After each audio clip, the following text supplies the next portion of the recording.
नमस्कार, 20 मिनट 20 खबर में आपका बहुत बहुत स्वागत है। आपके साथ मैं हूं अभिषेक। अगले 20 मिनट में आपको हम 20 अहम खबरों से रूबरू कराने वाले हैं। तो शुरू करते हैं 20 मिनट में 20 खबरों का सिलसिला। प्रदेश में मानसून ने जोर पकड़ लिया है। सोमवार से लगातार हो रही बारिश के बाद पूरे प्रदेश में नदी नाले उफान पर हैं। कई शहरों में जल जमाव हो गया। मौसम विभाग ने 28 जुलाई तक राज्य में मूसलाधार बारिश की संभावना जताई है। सोमवार को भीलवाड़ा में रिकॉर्ड तोड़ बारिश दर्ज की गई। यहाँ 24 घंटे में 205 मिलीमीटर बारिश दर्ज की गई।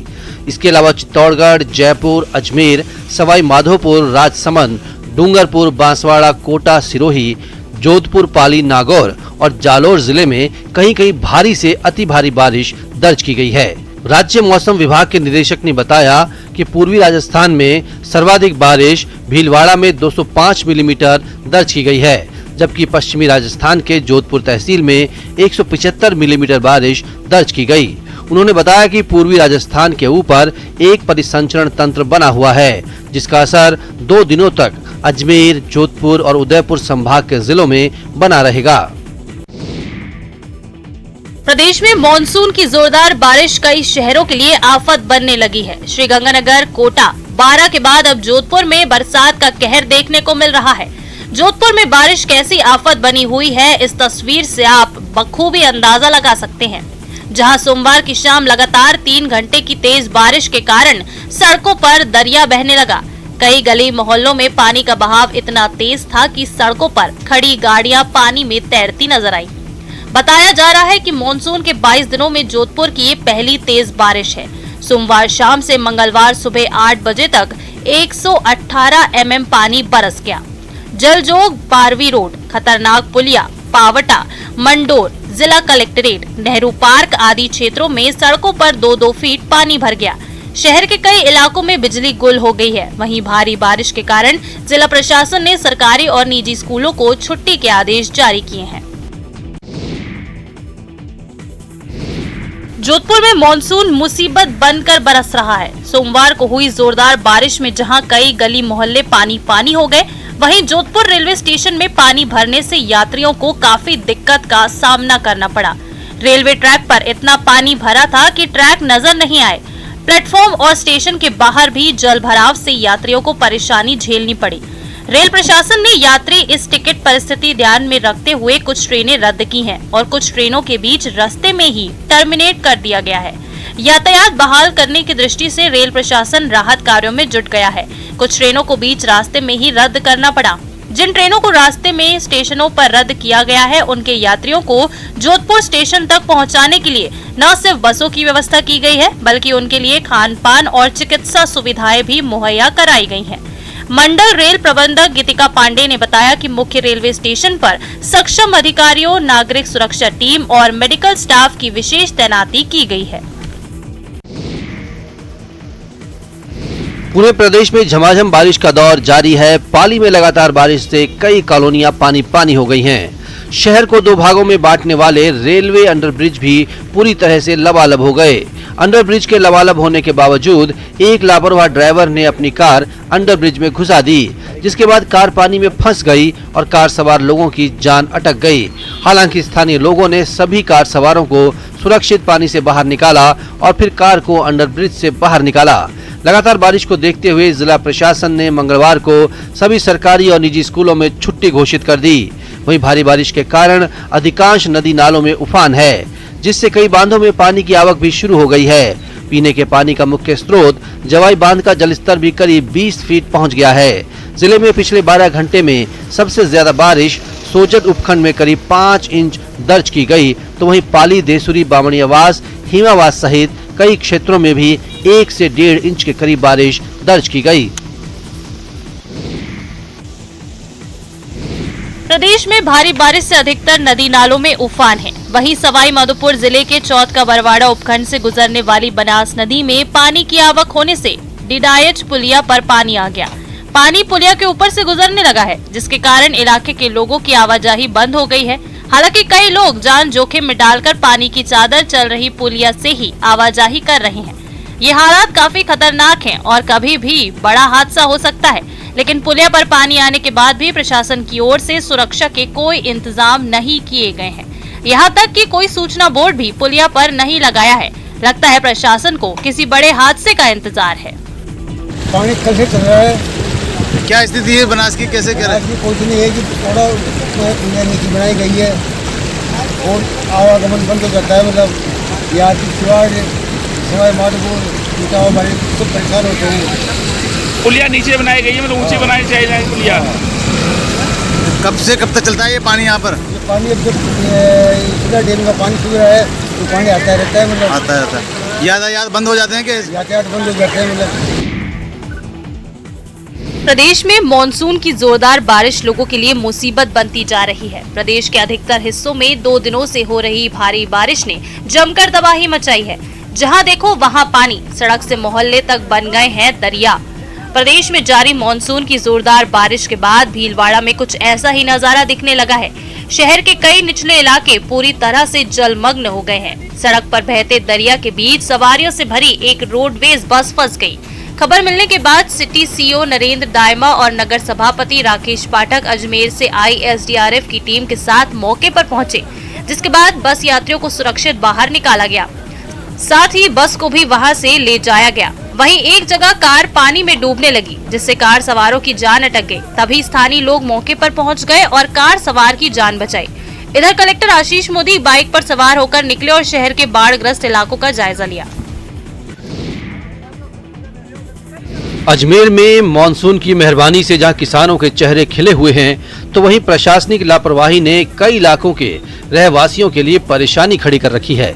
लगातार हो रही बारिश के कारण कई जगहों पर जल भराव हो गया है, जिससे लोगों को आवागमन में दिक्कतें हो रही हैं। तो वहीं खराब इंजीनियरिंग के चलते कई जगहों पर पानी की निकासी नहीं हो पा रही। शहर के दोराई इलाके में बने रेलवे अंडरपास की हालत सबसे ज्यादा खराब हो चली है। यहाँ 7 फीट पानी कई दिनों से भरा हुआ है, जिसके कारण लोगों को एक जगह से दूसरी जगह जाने में काफी परेशानी हो रही है। स्थानीय लोगों ने निगम आयुक्त से लेकर कलेक्टर तक इसकी शिकायत कई बार की, लेकिन हालात जस के तस बने हुए हैं। परेशान लोगों ने रेल मंत्री तक को ट्वीट कर इस अंडरपास के हालात की शिकायत की। साथ ही प्रशासन को इस समस्या के समाधान करने का अल्टीमेटम दिया है। ऐसा नहीं होने पर उग्र आंदोलन की चेतावनी दी है। हमने मुख्यमंत्री पोर्टल पर भी डाला है। जो पूर्व जो केंद्रीय रेल मंत्री हैं पीयूष गोयल जी, उनको भी हमने इस संबंध में हमने ट्वीट किया है। वर्तमान जो रेल मंत्री है अश्विनी वैष्णव जी, उनको भी हमने ट्वीट कराया कि इन्होंने जो घटिया अंडरपास बनाया है, उस घटिया अंडरपास का नतीजा ये है कि पूरे साल भर वर्ष के 365 दिन वहां पर पानी निकलता रहता है। अभी उन्होंने पाइप डाले हैं जो कि पूरी तरह से फेल हो गए हैं और वहां पर अभी भी 7-7 फीट पानी भरा हुआ है।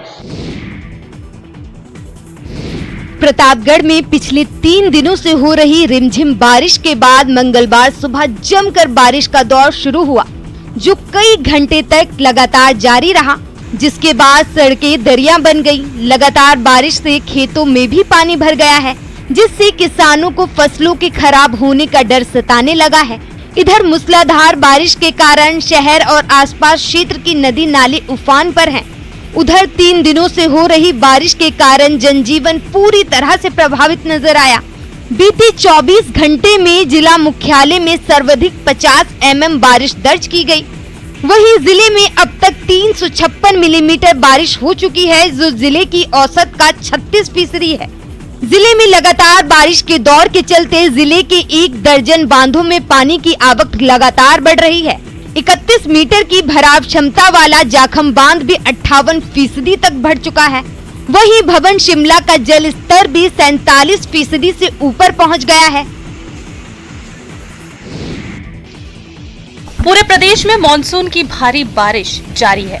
बारिश के कारण कई इलाकों में बाढ़ जैसे हालात हो गए हैं। कोटा सहित पूरे हाड़ौती में भी बारिश आफत बनकर बरस रही है। भारी बारिश के कारण चंबल नदी भी उफान पर है। कोटा बैराज से भी पानी छोड़ा जा रहा है। इस बीच बाढ़ के कारण पैदा होने वाले हालात से निपटने के लिए एसडीआरएफ टीम ने चंबल नदी में मॉक ड्रिल किया। इस दौरान चंबल नदी के एक किनारे से दूसरे किनारे पर जाकर फंसे लोगों को रेस्क्यू करने का डेमो एसडीआरएफ की टीम ने किया। कोटा एसडीआरएफ के पास पहली बार लाइव बॉय नाम का उपकरण भी उपलब्ध हुआ है। 40 से 60 किलोमीटर प्रति घंटे की रफ्तार से बिना किसी ड्राइवर के रिमोट कंट्रोल से चलता है। ये पानी में एक स्थान से दूसरे स्थान पर जाकर लोगों की जान बचाकर रिमोट कंट्रोल के माध्यम से पुनः लौट आता है। लाइफ बॉय पर 5 लोग एक साथ लेटकर किनारे पर पहुंच सकते हैं। इस दौरान Kota city SP Kesar Singh Shekhawat, SDRF commandant Rajkumar Gupta भी मौजूद रहे। टोंक जिले की बिलौता ग्राम पंचायत में भ्रष्टाचार का बड़ा मामला सामने आया है।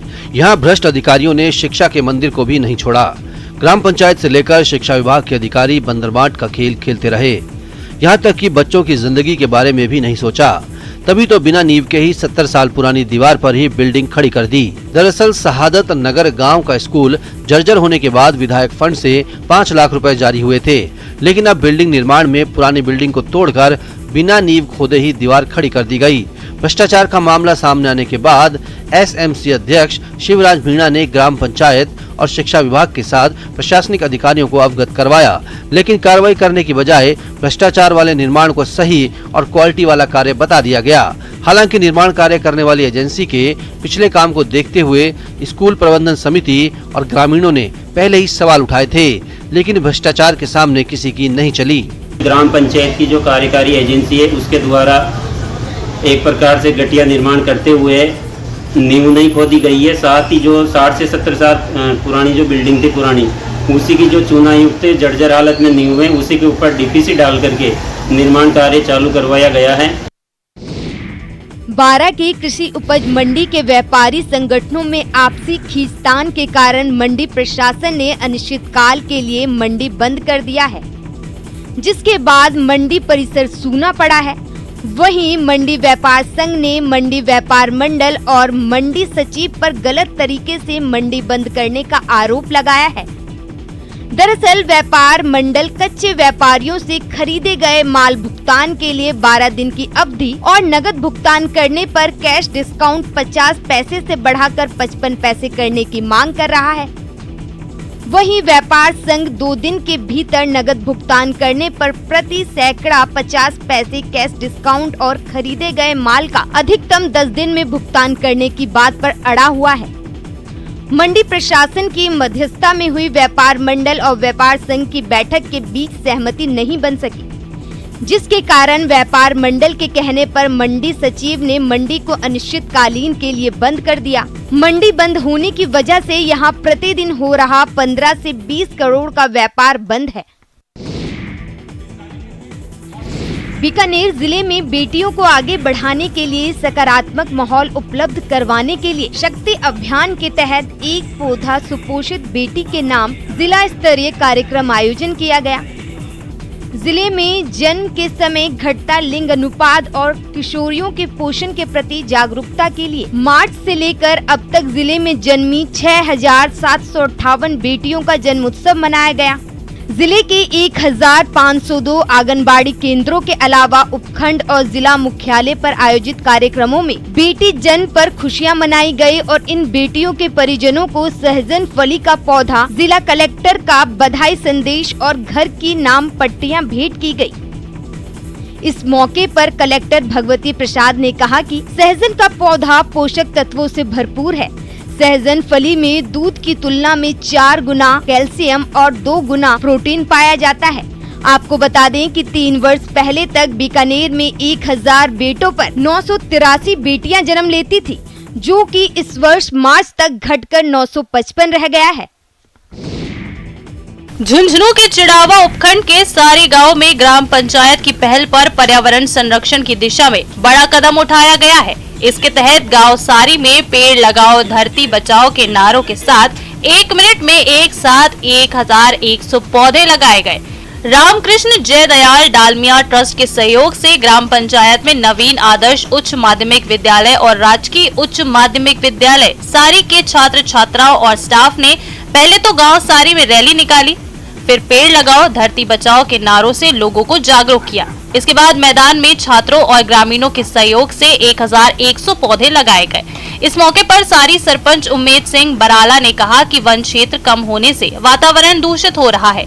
इसे दूषित होने से बचाने के लिए पौधे लगाने अति आवश्यक है। चिड़ावा पंचायत समिति बीडीओ रण सिंह चौधरी ने इस अनूठे कार्यक्रम की प्रशंसा की। उन्होंने छात्रों और ग्रामीणों से इन पौधों की बच्चों की तरह देखरेख करने की अपील की है। 26 जुलाई 1999 भारतीय इतिहास में गर्व का दिन, जिस दिन भारतीय रणबांकुरों ने दुश्मनों के नापाक मंसूबों को नेस्तनाबूद करते हुए करगिल की चोटियों को मुक्त करवाया और विजय विश्व तिरंगा फहराया। इस गौरवपूर्ण गाथा के 23 साल पूरे होने पर लोगों ने उन वीर जवानों को श्रद्धांजलि दी जिन्होंने कर्तव्य पथ पर अपने प्राणों का बलिदान कर दिया। भरतपुर में भी जिला प्रशासन के सहयोग से पूर्व सैनिक सेवा परिषद हर साल करगिल दिवस मनाता है, लेकिन प्रशासन की लापरवाही के कारण स्टेडियम के पास बने शहीद स्मारक पर पानी भरा हुआ है। यही नहीं, जगह जगह झाड़ियां भी उगाई हैं। पूर्व सैनिकों का कहना है कि बड़े खेद की बात है कि एक बड़ी धनराशि से निर्मित शहीद स्मारक अपनी दुर्दशा पर आंसू बहा रहा है। शहीद स्मारक के चारों तरफ पानी भरा हुआ है। मुख्य द्वार पर बड़ी बड़ी झाड़ियां खड़ी हो गई हैं। इसके चारों ओर गंदगी का अंबार लगा हुआ है। ये न सिर्फ वीर शहीदों का अपमान है, बल्कि सबको शर्मसार करने वाली बात है। अपने साथी सैनिकों के लिए जिन्होंने अपनी कुर्बानियां दी हैं, उनके सम्मान में अपना कार्यक्रम कर रहे हैं। तो अभी हम टेक्नोलॉजी पार्क के जो स्टेडियम है, उनका टेक्नोलॉजी पार्क में जो सभागृह है, उनसे हमने निवेदन किया है। करगिल की ऊंची पहाड़ियों से दुश्मनों को मार भगाने के 23 साल पूरे हो चुके हैं। वीर जवानों के शौर्य को याद करने और उन्हें श्रद्धांजलि देने के लिए देश भर में कई कार्यक्रमों का आयोजन हुआ। इस मौके पर शहीद हुए सैनिकों को श्रद्धांजलि देने के लिए द्रास में कारगिल युद्ध स्मारक पर माल्यार्पण समारोह हुआ।